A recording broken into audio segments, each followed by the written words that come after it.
all lever heads, triple espresso lovers, God shot makers, gym goers, crossfitters.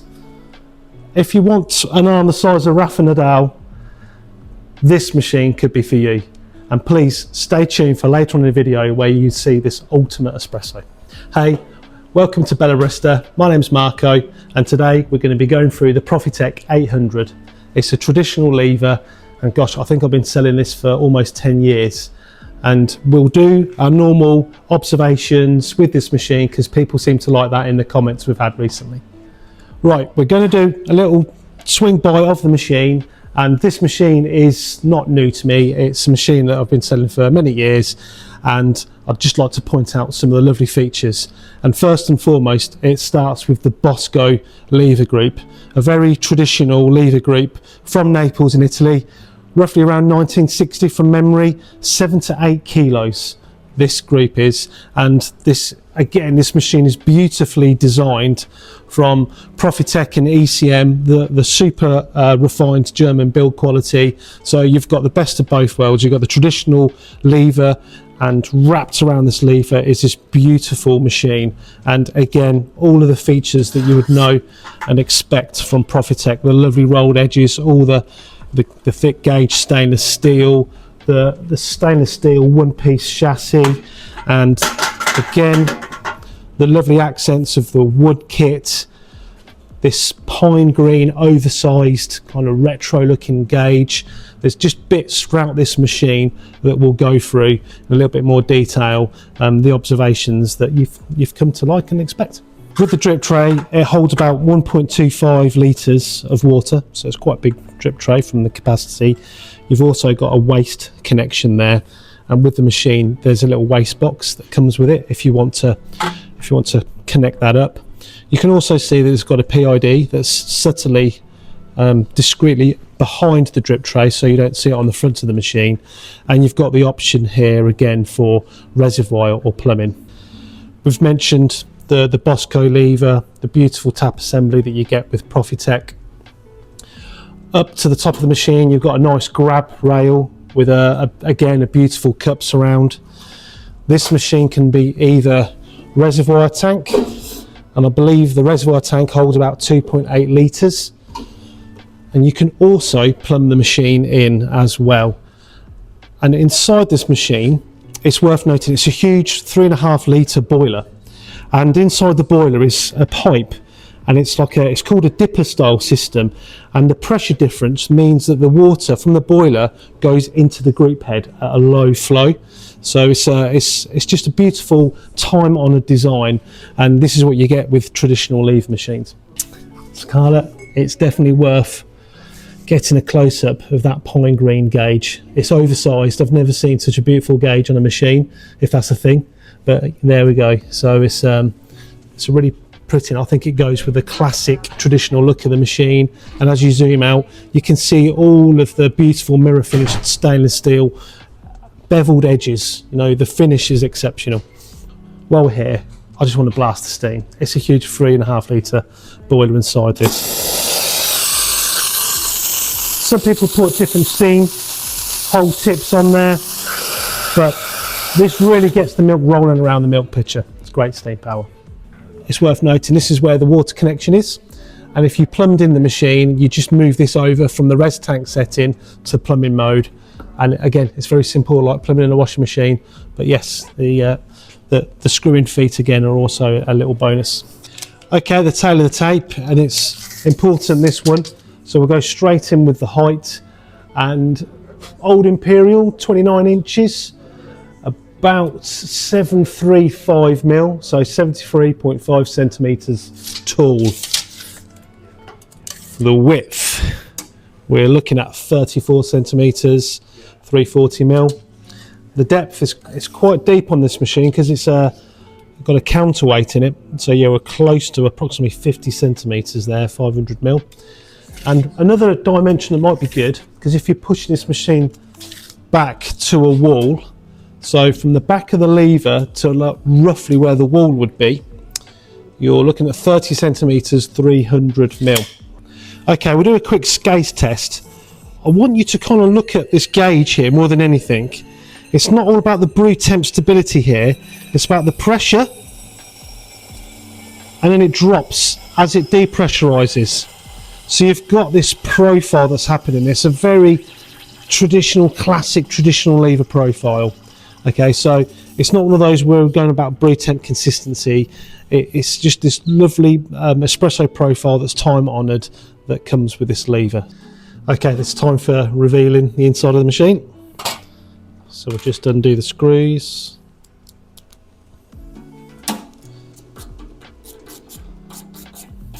Okay, I'm going to precariously place that on the edge. Oh, that's nice to see. So the Profitec 800 is beautifully simple. You've got your reservoir tank here. This is your level probe. This is obviously your PID. You've got your safety valve, your anti-vac. Down here you can see that's where the element goes in, and you've got like your limit stats in case if the element overheats. So you've got lots of good safety features there, but that's what you expect anyway with these machines. And if I can just take this rear side panel off, I think it hinges with these two screws here, but I can show you now under it. This is the counterweight. So when you're pivoting with the lever, that's the reason why it's not toppling over. And it's really interesting to see this actually. So if you plumb it in, the water feeds into the boiler and it doesn't require the pump. It's because you've got the solenoid valve there. So if you do have it on reservoir tank, then the vibration pump is only active when it's filling water back into the boiler. So the point to remember from this point is if you connect the water up, you won't hear the sound of the pump. So the machine will actually be silent in operation because you're doing the work with the spring-loaded lever. Here is your control box or your guy car that's linked to the solid state relay that heats up the element. So very simple. You've got your water connection, or you've got your reservoir tank with Viper pump going to the solenoid valve, your lovely huge insulated 3.5 litre traditional copper brass alloy boiler, and we'll just hinge that back down. And again, going back to the top of the machine, you can see how the beautiful Bosco lever is connected to the machine at the front. And obviously your steam and your hot water ones come in directly from the boiler there. Nice and simple. After 10 years, our service centre, all our technicians have said how much of a joy this machine is to work on because it's so simple inside. And yeah, that again, that keep it simple, stupid methodology is really at play here. So this machine should keep lasting a lifetime. The occasional service, changing the valves, it's a forever machine. Yeah, so just to recap, we've been inside the machine and beautifully simple, but you have to remember it's that dipper style system. So there's a pipe inside the boiler and the pressure change is what makes the water from the boiler enter into the group.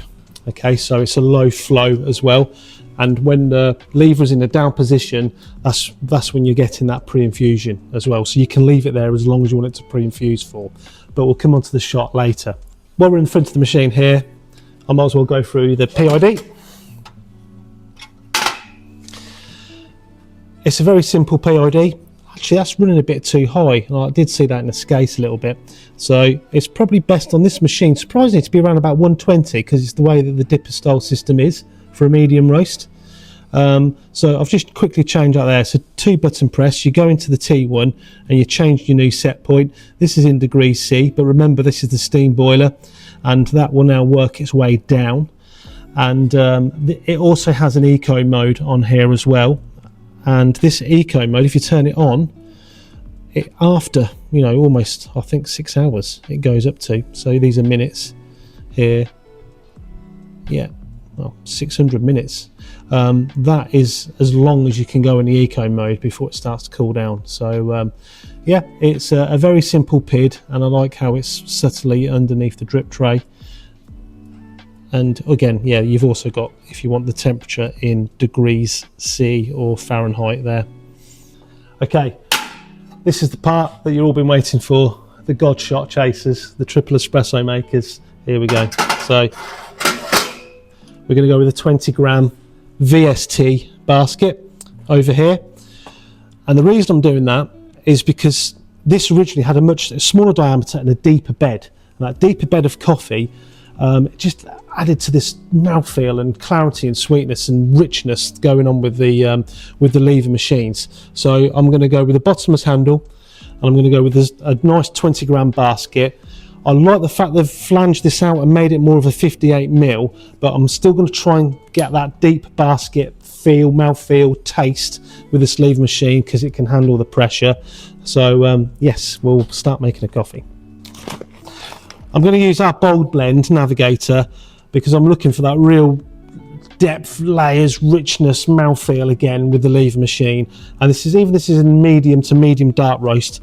You can see tiny little oil spots in this bag. It's as far as we'll take with our lovely organic Arabica, a blend and a roast level. So I'm looking for 20 grams, remember. There, that will do.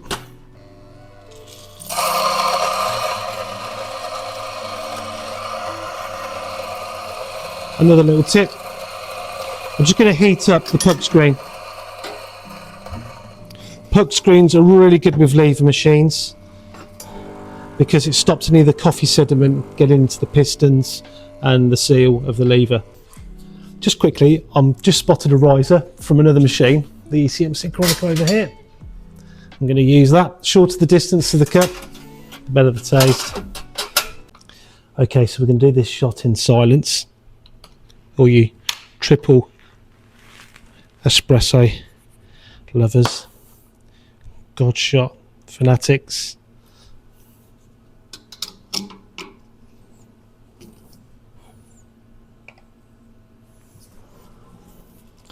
This is the point where it's pre-infusion. The pump might come on because we've got it on res tank mode. That's pre-infused enough for me. This is where you've got the high pressure and then it's now depressurizing. There you go. Hopefully it'll all form into one. Looks like it's going to. If I have a little look down there, Scarlett, as well. There we go. There's the pump, but that's okay. On plumbing mode, you wouldn't hear that.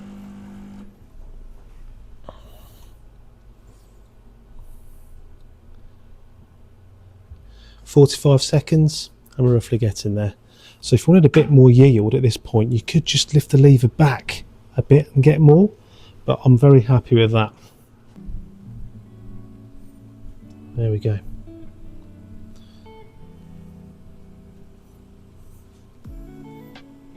I'm going to taste this again.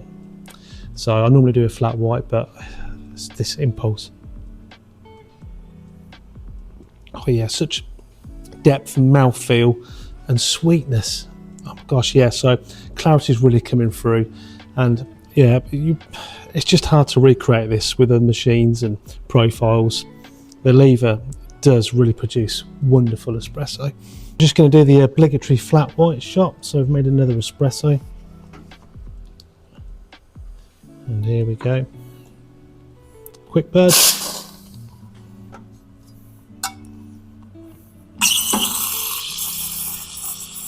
That's probably all the stretching you need, and then just move it somewhere where you get a nice roll in the milk pitcher or a vortex, or it's got a good spin. And again, when it's too hot to the touch, that's your thermometer hand at the bottom. That's when you know it's ready.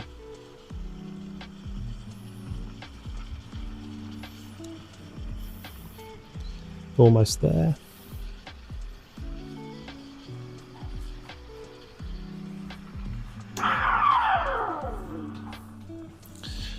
Always do a quick purge.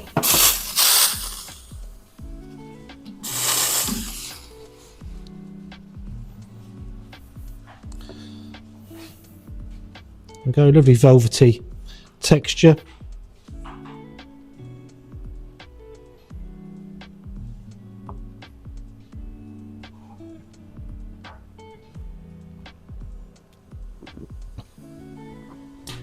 Beautiful. Okay, what I want to try and get across here, try not to worry so much about numbers. You know, 18 grams, 36 in roughly 25-30 seconds. This is all about the taste.